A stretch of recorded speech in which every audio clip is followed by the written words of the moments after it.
Y dentro de estos estudios vamos a empezar por los genéticos.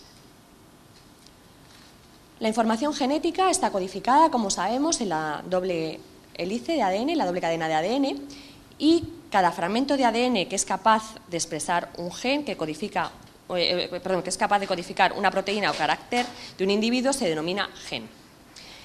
A su vez, que unos genes se expresen o no depende de otros factores ambientales, de proteínas, que es lo que se entiende por epigenética.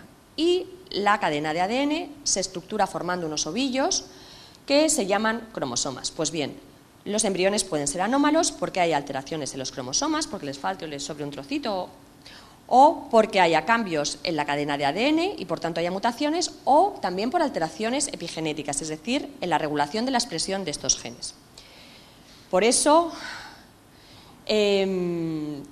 pues solemos recomendar hacer el estudio de los padres, pero solo entre un 3 y un 5% de los cromosomas, de los embriones que están anómalos cromosómicamente, se debe a alteración de los cariotipos de los padres. Normalmente son translocaciones que se llaman equilibradas. ¿Y qué significa eso? Pues que normalmente en la madre, o también en el padre, un trocito de un cromosoma se va a otra parte. Entonces, en el individuo que sufre esa translocación, como tiene toda la información genética, no tiene ninguna trascendencia, él es sano y no tiene ningún síntoma. Pero para formar óvulos y espermatozoides es necesaria una división celular especial que se llama la meiosis, de tal manera que de una célula diploide con doble cantidad de ADN se forman células haploides. Lógicamente, los óvulos y los espermatozoides tienen que tener la mitad de la información genética porque si no, cuando se fusionaran, cada vez generaríamos individuos con más carga genética, ¿no? Entonces, si en las células de la madre hay una translocación en un cromosoma, aunque en ella es equilibrada, al generar los óvulos, ahí sí que hay desequilibrio y entonces sí que produce embriones anómalos. Sin embargo, la mayor parte de los embriones, la mayor parte de las alteraciones cromosómicas de los embriones se deben a mutaciones de novo en los óvulos, en los espermatozoides o en los propios embriones. Y en este sentido, la edad de la madre es un factor muy importante porque a medida que cumplimos años aumenta el número de errores en esta división meiótica. Por otra parte, en los últimos 50 años, en el mundo occidental, ha habido un empeoramiento tanto de la cantidad como de la calidad seminal. Tanto es así que hemos tenido que abrir la mano en los puntos de corte de normalidad del seminograma. No sabemos muy bien a qué se debe. Pensamos que puede verse factores ambientales, la alimentación, los hábitos de vida, hábitos tóxicos, los insecticidas, radiaciones. Pero el hecho cierto es que entre los óvulos y los espermatozoides el porcentaje de embriones que generamos anómalos es impresionante, hasta un 60% en mujeres de 36-37 años, un 60% de sus embriones van a estar mal.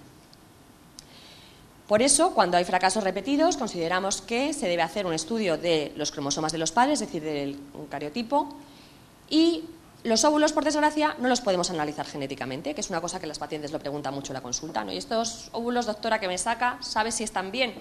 Pues no, porque si pudiéramos analizarlos, para analizarlos tendríamos que destruirlos y, por tanto, ya no podríamos trabajar más con ellos. Pero los espermatozoides sí podremos profundizar un poco más y podemos estudiar alguno de los cromosomas a través de una técnica que se denomina FISH y también podemos ver si la cadena de ADN que tienen los espermatozoides tiene muchas roturas o fragmentaciones.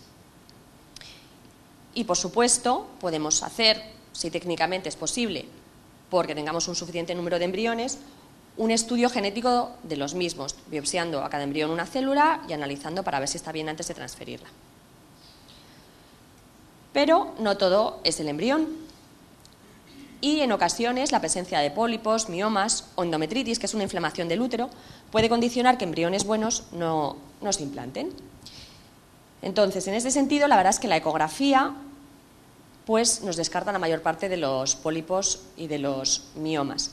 Sin embargo, la endometritis, la inflamación del útero, no se suele poder ver con ecografía.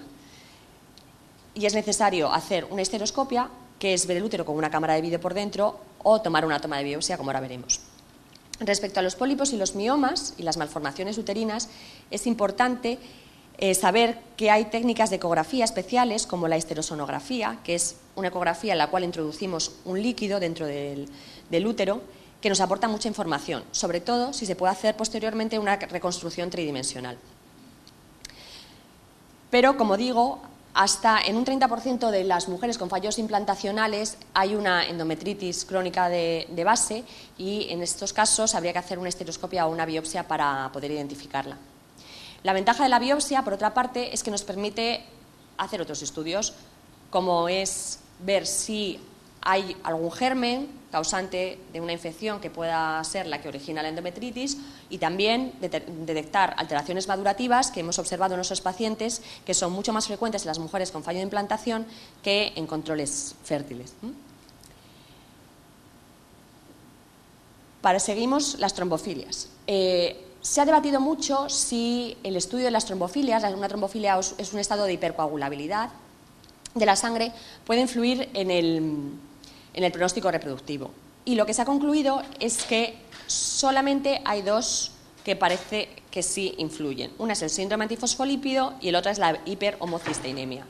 No voy a insistir en qué es cada una porque tampoco es el objetivo de esta charla, pero sí me parece importante resaltar que cualquiera de estas dos se tratan de forma muy sencilla. El síndrome antifosfolípido normalmente son mujeres que o no se quedan o tienen abortos y de forma tan tonta como darles una aspirina y un poquito de heparina se suele resolver. Y la hiperhomocisteinemia se suele resolver con complementos de vitaminas, en concreto de ácido folínico, por lo cual es importante estudiarlo. Y por último, tener controlado el tiroides de tal manera que la TSH sea menor de 2,5, es decir, que el hipotiroidismo influye en la fertilidad, pero no es necesario ser hipotiroidea. O sea, una mujer sana que para un endocrino, para un médico general, diga, estás bien, no te hace falta tratarte, si tiene una TSH por encima de 2,5, su fertilidad está disminuida y en ese caso sí sería necesario tratarla. ¿Vale? Ya está.